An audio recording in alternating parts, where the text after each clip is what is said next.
নাহমাদুহু ওয়া নুসাল্লি আলা রাসূলিহিল কারীম। বিসমিল্লাহির রহমানির রহিম। সম্মানিত দর্শক শ্রোতা, আসসালামু আলাইকুম ওয়া রাহমাতুল্লাহি ওয়া বারাকাতুহু। আপনাদের সবাইকে আন্তরিক প্রীতি ও মোবারকবাদ জানিয়ে শুরু করছি মাহে রমাদানের বিশেষ অনুষ্ঠান ক্লিক ইলেকট্রিক্যাল অ্যাক্সেসরিজ আল কোরআনের ছায়াতলে। এই অনুষ্ঠানে আমরা মাহে রমাদানের প্রতিদিন মাহে রমজানের সাথে সম্পৃক্ত এবং মাহে রমজানের সাথে আমাদের জীবন ঘনিষ্ঠ অত্যন্ত জরুরি কিছু বিষয় নিয়ে আলোচনা করে থাকি।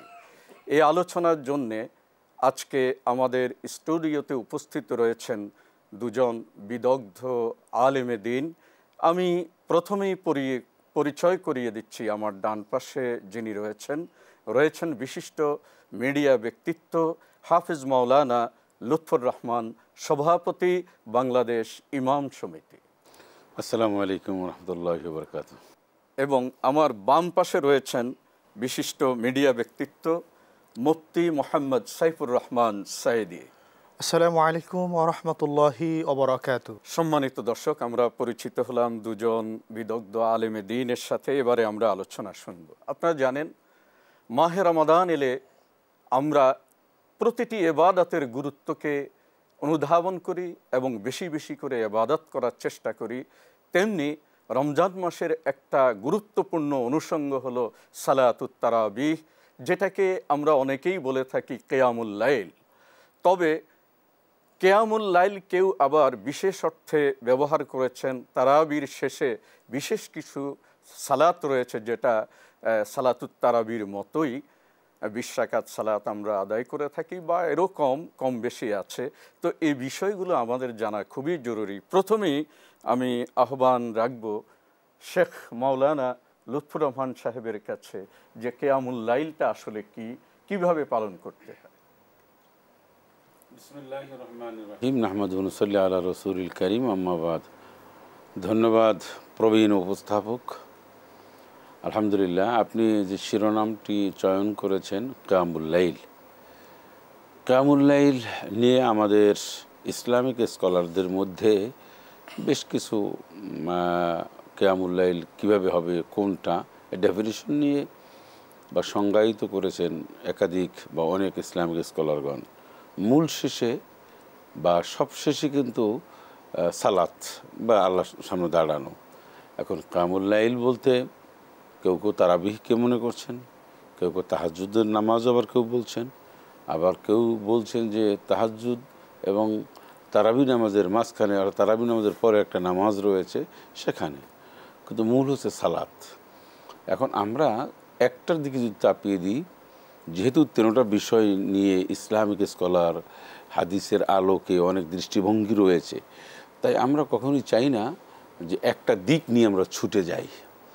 যেহেতু এই বিষয়গুলি এমন যে একটা দিক নিয়ে, একটা বিষয় নিয়ে আমাকে বেরিয়ে যেতে হবে ইসলামের মধ্য থেকে, যে আমি তারাবি নামাজকে মিন করলাম, কিয়ামুল লাইল মিন তাহাজ্জুদ নামাজ, কিয়ামুল লাইল মিন যদি আমি করি তারাবি নামাজ, তাহলে আমার এটা দরকার নেই। আমার দরকারটা হচ্ছে মানুষকে নামাজি বানানো, মানুষকে সিয়াম সাধনার মাসে সালাত আদায় করবে। মূল একটি আয়াত দিয়ে শুরু করতে চাই। আল্লাহ পাক বলেছেন, আল্লাযীনা ইয়াযকুরুনাল্লাহা কিয়ামান ওয়া কুউদান ওয়া আলা জুনুবিহিম ওয়া ইয়াতাফাক্কারুনা ফি খালকিস সামাওয়াতি ওয়াল আরদ। এই আয়াতের মধ্যে আল্লাহ রাব্বুল আলামিন বলেছেন, যারা দাঁড়িয়ে এবং বসে আল্লাহর বড়ত্ব প্রকাশ করে, প্রশংসা করে। তো নামাজ হচ্ছে ওয়ালা যিকরুল্লাহি আকবার। সেটা শুধু ফরজ নামাজ না, যে কোনো নামাজের মধ্যেই রয়েছে আল্লাহ পাকের বড়ত্ব ঘোষণা। কারণ সালাতের মাধ্যমে খুব দ্রুত আল্লাহর নৈকট্য লাভ করা। জি, এখন এই নামাজ হচ্ছে এই ইন্নাল হাসানাত ইউযহিবুনাস সাইয়্যাত। নামাজ এমন একটা জিনিস বলা হয়েছে যে নামাজ পড়লে অনেক খারাপ কাজ থেকে আল্লাহ পাক দূরে রাখেন এবং এই ভালো কাজের বিনিময়ে খারাপ কাজ দূরীভূত করে দেন। এখন আমরা যেটা বলতে চাই সেটা হচ্ছে কিয়ামুল লাইল। যদি আমরা প্রথমে সালাত তারাবিহকে ধরি, আচ্ছা, তা তারাবি নামাজ তো এটা পড়বে আমরা গোটা বিশ্বে দেখছি ইসলাম যে নাজিল হয়েছে যে কেন্দ্রবিন্দু সৌদি আরবিয়া, সেখানেও কিন্তু তারাবি নামাজ চলছে। হারামাইনি শরীফাইন সেখানে তারাবি নামাজ হচ্ছে। আগে 20 রাকাতই হচ্ছে, এখন একটু কমানো হচ্ছে, না হলে চাপে হোক যেভাবেই হোক, কিন্তু 20 রাকাত তারাবি তারা পড়েছেন, মাঝে মাঝে একটু হয়। এখন সেটা কোনো দলিল না, দলিলটা হচ্ছে তারাবি নামাজ রয়েছে, রসুল আকরাম সাল্লাল্লাহু আলাইহি ওয়াসাল্লাম পড়েছেন, কম বেশি এটা ওমর রাদিয়াল্লাহু তাআলা আনহু তিনি বলেছেন, পড়েছেন। এই সুন্নাহকে তিনি উৎসাহ উদ্দীপনা দিয়ে গেছেন, প্রতিষ্ঠা করার জন্য হুকুম দিয়ে গেছেন। তো সেই জন্য হয়তো ওমর রাদিয়াল্লাহু তাআলা আনহুর একটা কথার নিশ্চয়ই মূল্য আমাদের কাছে অনেক বেশি। আচ্ছা, এই তারাবি নামাজের মধ্যে আল্লাহ সারাদিন সিয়াম সাধনা করার পরে বান্দা যখন দাঁড়িয়ে যায়, আবার দাঁড়িয়ে সে কোরআন কারিম তেলাওয়াত শোনেন, পড়েন, তো এই যে ক্লান্তি শরীর নিয়ে যখন আল্লাহর সামনে আরেকটা দাঁড়িয়ে যায়, তখন আল্লাহ রাব্বুল আলামিন নিশ্চয়ই এতে খুশি হন। খুশি হওয়ারই কথা। বান্দা এত কষ্ট পরিশ্রম করার পরে আবার আমাকে পাওয়ার জন্য সে দাঁড়াইছে, আবার রুকু দিচ্ছে, আবার আমার দেওয়া জবান সে তেলাওয়াত করছে, আবার সিজদা দিচ্ছে, আবার সে বিভিন্ন দোয়া দুরূদ পড়ছে।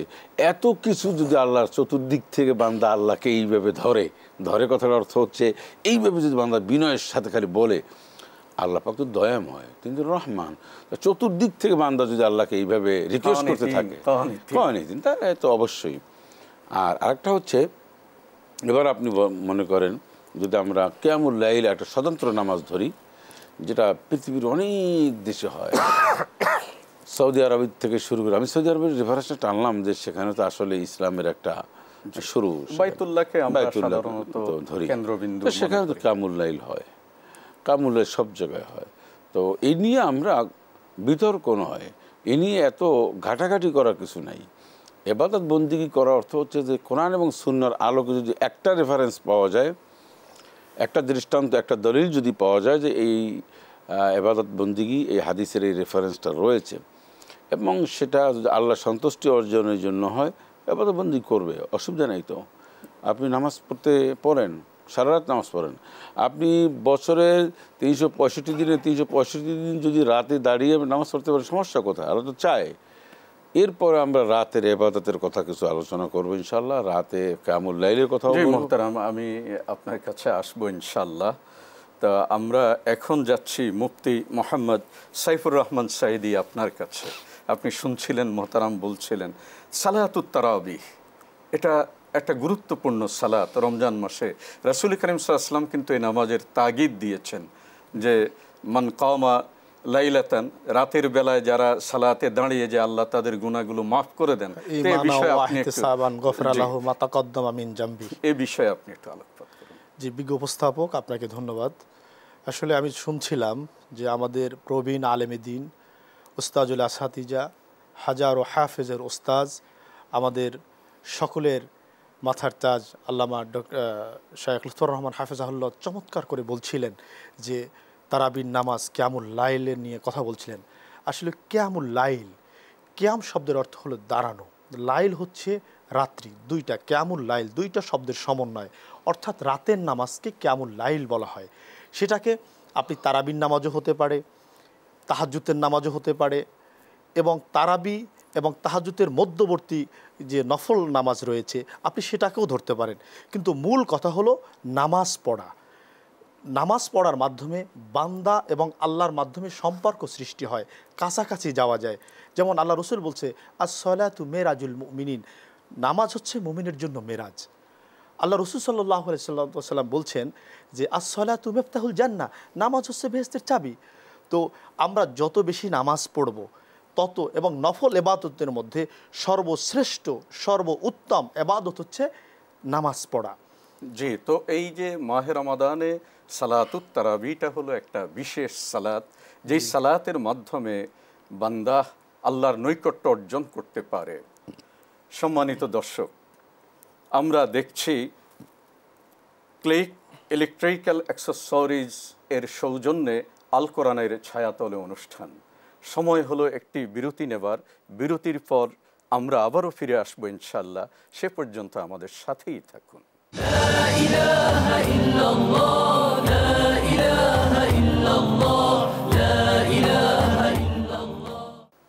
সম্মানিত দর্শক, বিরতির পর আমরা আবারও ফিরে এলাম আমাদের এই সুন্দরতম অনুষ্ঠান আল কোরআনের ছায়াতলে। অনুষ্ঠানটি পরিবেশিত হচ্ছে ক্লেক ইলেকট্রিক্যাল অ্যাক্সেসরিজের সৌজন্যে। প্রিয় দর্শক, আসুন আমরা আলোচনা শুনি। আলোচনা করছিলেন মুফতি মোহাম্মদ সাইদুর রহমান সাঈদী। আপনি সালাতুত তারাবির গুরুত্ব এবং ফজিলত সম্পর্কে বলছিলেন। জি মোহতারাম, বলুন। জি, আসলে দেখেন তারাবির নামাজটা কি, এটা হচ্ছে একটা আরবি শব্দ তারবিহাতুন, অর্থাৎ বিশ্রাম নিয়ে জিরিয়ে জিরিয়া। যেমন আমরা যেইভাবে তারাবির নামাজ পড়ি বা আমাদের দেশে যেভাবে প্রচলন রয়েছে যে আমরা 2 রাকাত পড়ি, এরপরে আবার একটু বসি, আবার 4 রাকাত পড়ার পরে আমরা একটু দোয়া দুরুদ পড়ি, সানা পড়ি, আল্লাহর কাছে কায়মনোবাক্যে আপনার দোয়া করি, ফরিয়াদ করি। আসলে তারবিহাতুন থেকে তারাবির উৎপত্তি, অর্থাৎ বিশ্রাম নিয়ে নিয়ে আস্তে আস্তে সারাদিন মানুষ না খেয়ে মহান রবের সান্নিধ্যে তিনি সিয়াম সাধনা পালন করেছে, আর রাতের বেলায় দাঁড়িয়ে দাঁড়িয়ে মানুষ আল্লাহর কালাম শুনছে। আপনি যথার্থ বলেছেন। আসলে সালাতুত তারাবি সম্পর্কে রাসূল করিম সাল্লাল্লাহু আলাইহি ওয়াসাল্লাম ইরশাদ করেছেন, বান্দা যখন সালাতুত তারাবিতে দাঁড়িয়ে যায় তখন আল্লাহ সুবহানাহু ওয়া তাআলা হাজিরাতুল কুদস থেকে বান্দাকে অবলোকন করতে থাকে। আর আল্লাহর দৃষ্টি যেই বান্দার উপরে ওই অবস্থায় পতিত হয়, লাম তামসাসহুন নার আবাদা, ওই বান্দা জাহান্নামের জন্য হারাম, জাহান্নাম কখনো তাকে স্পর্শ করবে পারে না। জি, আপনার কাছে আবারও আসবো। সম্মানিত দর্শক, আসুন আমরা আবারও আলোচনা নিয়ে যাচ্ছি হাফেজ মাওলানা লুৎফুর রহমান সাহেবের কাছে। জি, আপনার কাছে জানতে চাইব আমরা কিভাবে এই রাতের শেষ প্রহরে নফল সালাত, তারপরে আপনার ওই সালাতুত তাহাজ্জুদ, যেটার প্রশংসা আল্লাহ নিজেই শিখিয়েছেন, কিভাবে আল্লাহর নৈকট্য অর্জন করব। ধন্যবাদ আপনাকে। দেখুন, পবিত্র মাহে রমজানের রাতের ইবাদতের গুরুত্ব তো নিঃসন্দেহে রয়েছে। তাছাড়া রাতের ইবাদতের ব্যাপারে কোরআন এবং সুন্নাহর ব্যাপক দিক নির্দেশনা রয়েছে। যেমন তারাবির ব্যাপারে স্পষ্ট কথা, তারপরে তাহাজ্জুদ নামাজ, ওমিনাল লাইলি ফাতাহাজ্জাদ বিহি নাফিলাতাল লাক, এখানে রাসূলুল্লাহ সাল্লাল্লাহু আলাইহি সাল্লাম তাহাজ্জুদ নামাজ পড়তেন নিয়মিত। পরবর্তী তিনি দেখলেন এটা তার উপর একটা ফরজ হয়ে যাওয়ার সম্ভাবনা, তাই তিনি এটাকে গ্যাপ দিয়ে এটা পড়েছেন, যেটা আমাদের উপর একটা নফল। আল্লাহ রাব্বুল আলামিন বলছেন, বল মুস্তাগফিরিনা বিল আসহার, মানুষের ব্যাপারে বলা হয়েছে যে ওই সমস্ত মানুষ যারা রাতের শেষ অংশে রাতে উঠে তারা কান্নাকাটি করে। আর রাতের ইবাদতটা এত আল্লাহর কাছে বেশি পছন্দনীয়। আল্লাহ পাক বলেন, আম্মা ইউজিবুল মুত্তারা ইযা দাআহু ওয়া ইয়াকশিফু সূ ওয়া ইয়াজআলুকুম খুলাফা আল আরদ ইলাহুম মাল্লাহ। তুমি রাতে বা চুপি চুপি যখন আমার কাছে তোমার কষ্টের কথা, তোমার দুঃখের কথা, চাওয়া পাওয়া, তুমি যখন লজ্জিত, দুঃখিত, ব্যথিত, অপমানিত হয়ে, ব্যর্থ হয়ে ফিরে এসে আমার সামনে দাঁড়িয়ে তুমি যখন আমাকে অভিযোগ করো বা চাও, আল্লাহ পাক বলেন তখনই আমি দিই, কারণ আমি ছাড়া আর কেউ আছে তোমার এই চাহিদা পূরণ করার? আল্লাহ পাক বলছে নাই। কোরআন কারিমের মধ্যে আল্লাহ পাক বলছেন, ওমিনাল লাইলি ফাসজুদ লাহু, যে রাতে ইবাদত, তাহাজ্জুদ, সিজদা ও আদবার সুজুদ এবং সিজদার কথা বলা হয়েছে। তো এই সব মিলিয়ে রাতের ইবাদতের একটা বড় ধরনের একটা সুযোগ এবং ফজিলত রয়েছে। কোরআন কারিমের মধ্যে আল্লাহ পাক বলেন, তাতাজাফা জুনুবুহুম আনিল মাদাজি ইয়াদউনা রাব্বাহুম খাওফাও ওয়া তামাআও ওয়া মিম্মা রাযাকনাহুম ইউনফিকুন। রাতে যারা বিছানা আলাদা করে, নিজের পিঠকে বিছানার থেকে আলাদা করে, শুয়েছিল আলাদা করে, মানে যখন তারা সালাতের জন্য বিছানা ত্যাগ করে, তখন আল্লাহ রাব্বুল আলামিন বলেন, আর যখন মানুষ ডাকে যে ইয়াদউনা রাব্বাহুম খাওফা ওয়া তামাআও, সে আমাকে অনেক আশা নিয়ে এবং ভয় নিয়ে, ভয় মানে আমাকে যদি আল্লাহ মাফ না করে দেয় তাহলে তো আমি শেষ, আর আশা হচ্ছে নিশ্চয়ই আল্লাহ গফুর রহিম, তিনি আমাকে ক্ষমা করে দেবেন। আমার গুনাহটা হতে পারে আকাশ আর জমিন বরাবর, আমার গুনাহটা হতে পারে আকাশ আর জমিনের ফাঁকা জায়গা বরাবর, কিন্তু আমি এটাও বিশ্বাস করি যে আমার গুনার চেয়েও আমার আল্লাহর রহমত, তার ক্ষমা, দয়া অনেক অনেক গুণ বেশি, শক্তিশালীও বটে এবং সব দিক থেকে বেশি। এই বিশ্বাস আমার রয়েছে। আর এই বিশ্বাস নিয়ে মানুষ যখন আল্লাহর কাছে দোয়া করে তখন আল্লাহ খুবই বিশ্বাসটাকে পছন্দ করেন।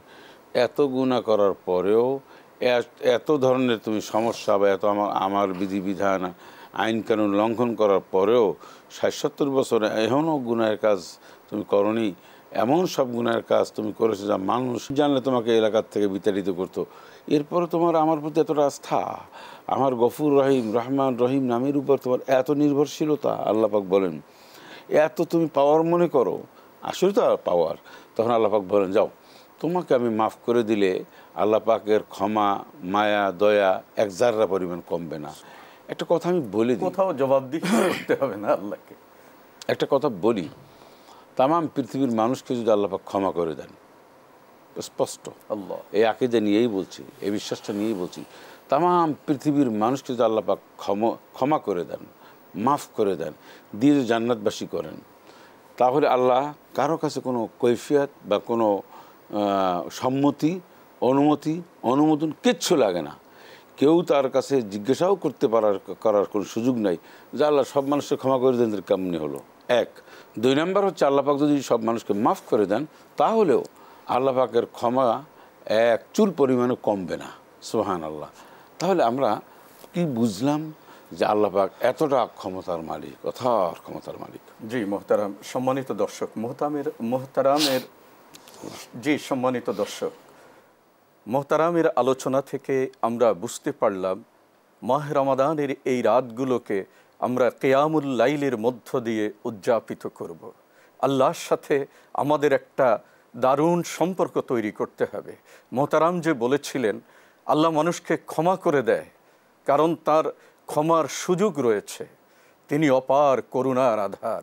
রাসূল করিম সাল্লাল্লাহু আলাইহি ওয়াসাল্লাম বলেছেন আল্লাহর কাছে প্রিয় হলো আল্লাহর বান্দারা যখন চোখের পানি ফেলে দেয়। রাসূল আরও বলেছেন আল্লাহর বান্দা যখন আল্লাহর ভয়ে কাঁদতে থাকে আর ওই পানি যখন জমিনে পড়তে থাকে, ওই জমিনে পড়ার আগেই আল্লাহ ফেরেশতাদেরকে সাক্ষ্য রেখে সেই বান্দার গুনাহগুলো মাফ করে দেন।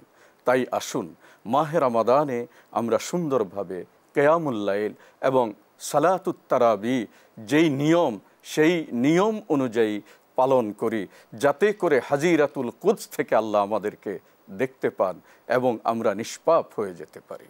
জি মোহতারাম, আপনি 1 মিনিটে সালাতুত তারাবির গুরুত্ব সম্পর্কে বলুন। আসলে এই তারাবির নামাজে আল্লাহ খুশি হয়ে যান, যেহেতু সারাদিন মানুষটা না খেয়ে কঠোর পরিশ্রমের মাধ্যমে গোটা পৃথিবীর মানুষকে প্রমাণ করে দিয়েছে আমি একমাত্র আল্লাহর ভয়ে রোজা রেখেছি। আর রাতের বেলায় দাঁড়িয়ে দাঁড়িয়ে এই মানুষটা তারাবির নামাজ পড়তেছে, তাতে তার একটু উপকার হচ্ছে। সে কোরআনটা পড়তে পারে না, কোরআনের অর্থ জানে না, কিন্তু সে হাফেজদের কাছ থেকে 1 খতম কোরআন শরীফ সে সহি শুদ্ধভাবে শুনতেছে এবং তার আমল নামায় 1 খতম কোরআনের সওয়াব পাচ্ছে। আর রমজানে শোনার কারণে তার আমল নামায় 70 খতম কোরআনের সওয়াব পাচ্ছে। আর আল্লাহর হাবিব বলছেন তার ন্যায় যদি সহি হয় বিগয়র হিসাব আল্লাহ কত দিবেন আল্লাহ রাব্বুল আলামিনই ভালো জানেন। জি ধন্যবাদ মোহতারাম। এর মানে আমাদেরকে সালাতুত তারাবি, কিয়ামুল লাইল, নফল সালাত যত বেশি আমরা আদায় করতে পারি ততই মঙ্গল। সম্মানিত দর্শক, আমরা অনুষ্ঠানের একদম শেষ দিকে আমরা বিদায় নিচ্ছি। বিদায় নেওয়ার আগে সম্মানিত আলোচকবৃন্দ, আপনাদের দুজনকেই আন্তরিক মোবারকবাদ জানাচ্ছি। আমাদের এই অনুষ্ঠানটি পরিবেশিত হচ্ছে ক্লেক ইলেকট্রিক্যাল অ্যাক্সেসরিজ এর সৌজন্যে। আমরা প্রতিদিন এই অনুষ্ঠানের আয়োজন করে থাকি। আপনাদেরকে দেখার আমন্ত্রণ জানিয়ে আপনাদের সবার সুন্দর জীবন কামনা করে আজকের মতো আল কোরআনের ছায়াতলে অনুষ্ঠানটি এখানেই শেষ করছি। ভালো থাকুন, সুস্থ থাকুন। আল্লাহ হাফেজ। আসসালামু আলাইকুম ওয়া রাহমাতুল্লাহি ওয়া বারাকাতুহু।